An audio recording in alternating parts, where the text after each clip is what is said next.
Well, happy Sunday, everyone. Thanks for joining us here on Valley News Live at 10 o'clock. A quiet look at our Devils Lake Home Economy Skycam.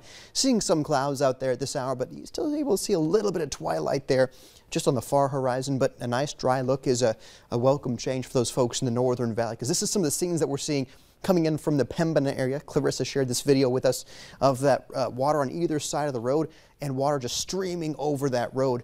Look at that, just ridiculous amounts of water there in the Northern Valley. Of course, we're still watching for, yes, quiet conditions, but just because it's quiet doesn't mean rivers still aren't going to rise. We've got a lot of water that's got to flow into those rivers and tributaries, and that's why we're watching, of course, some areas across the region. I'll walk you through some of these levels we're watching here at this hour. The Cheyenne River at Valley City, that's still in major flood stage, but notice it looks to have crested around 18.09 feet. So that's starting to come down, and with dry conditions this week, I think that's good news for those folks there in the Valley City area. We'll still watch that one very carefully. Cheyenne River, Harwood, that's expected to move quickly through moderate flood stage and enter major flood stage early this week, expected to crest around, say, 91.4 feet. That's about half a foot, 6 inches below record flooding there in the Harwood area along the Cheyenne River.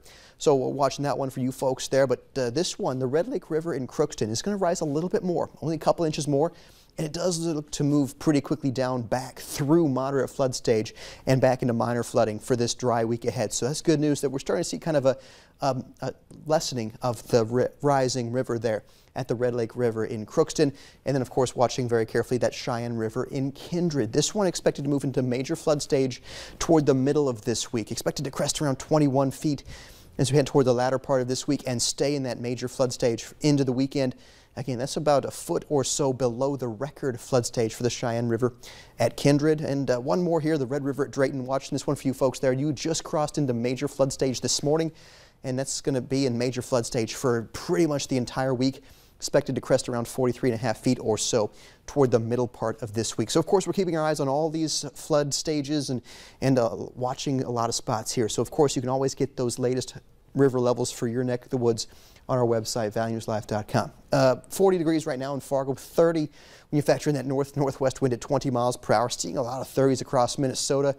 Warmer air out toward the west, 40s and 50s out toward, say, Glendive, Montana. Not going to see that warm air here just yet. We got one more day of cooler weather ahead.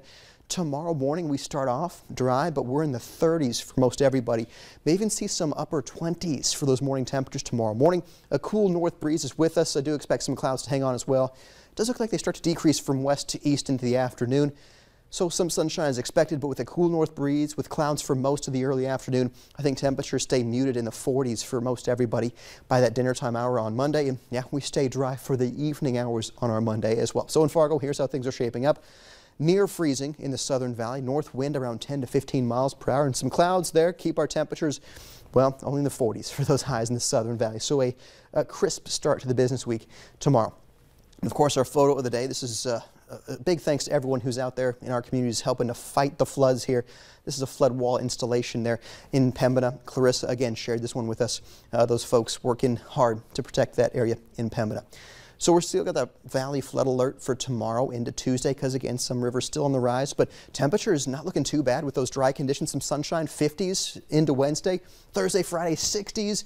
In the Shea, near 70 it looks like by Saturday. So looking like a pretty nice week ahead. Yeah, absolutely. And those pictures are amazing just to see how the community is really coming together. It's great to see.